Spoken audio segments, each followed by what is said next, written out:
Hello friends, in this video I will explain about minimum ionizing particles or MIPs. If you are working in high energy physics experiment, you have heard this term many times. So energy loss and minimum ionizing particles, MIPs. So first we have to understand what is the mechanism of energy loss inside the detector material. So we have an incident charge particle and we have a detector material. So first incident charge particle loses the energy loss inside the detector material, which may basically energy loss, and this creates the electron hole pairs or electron ion pairs, which finally gives the signal. And signal is in terms of voltage versus time or current versus time. This is the mechanism of getting the signal from the incident charge particle. Now the energy loss is given by the Bethe-Bloch equation or Bethe-Bloch formula, which is written here. So I plotted the Bethe-Bloch energy loss inside the 300 micrometer thick silicon. So for the electron, muon, pion, kaon and proton, all the charged particles. So you can see the energy deposited as a function of momentum. So it has a particular pattern. So at low momentum the energy loss is larger. That means energy loss is basically the signal. So if you have a larger energy loss, means you have larger signal. So the energy loss is larger means larger signal. So you have a larger signal, and a particular point it becomes the lower signal.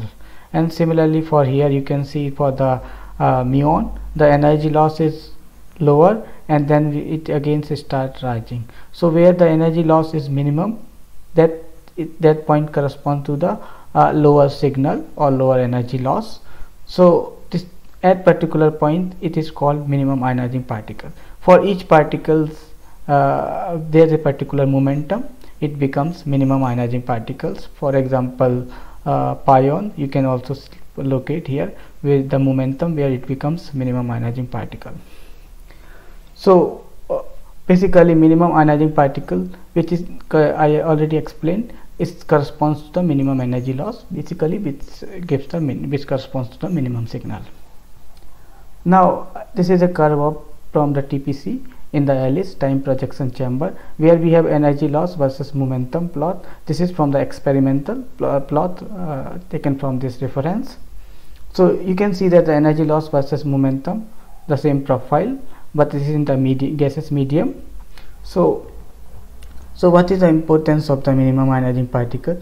The main idea of we test our detector for minimum ionizing particle, because if we can detect the minimum signal, let's say if you test your detector at this particular point which corresponds to the minimum signal, then you are 100% sure that you can also detect this signal, because this signal is very larger than this particular base lowest. This is the lowest signal here. So if you are able to test your detector, that means you are able to detect this particular signal, then you are sure that you are able to detect this signal also, because this corresponds to a larger energy loss, basically larger signal.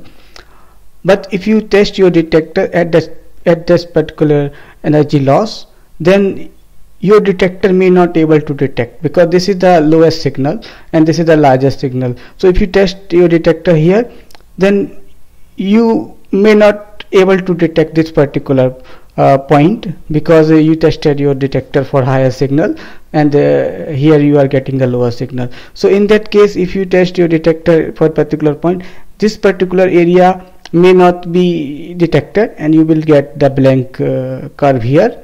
And this is the most important curve which is used for the particle identification. So to be safe side, we always test our detector for the lowest signal, which corresponds to minimum ionizing particle. That's why we test our detector for minimum ionizing particles.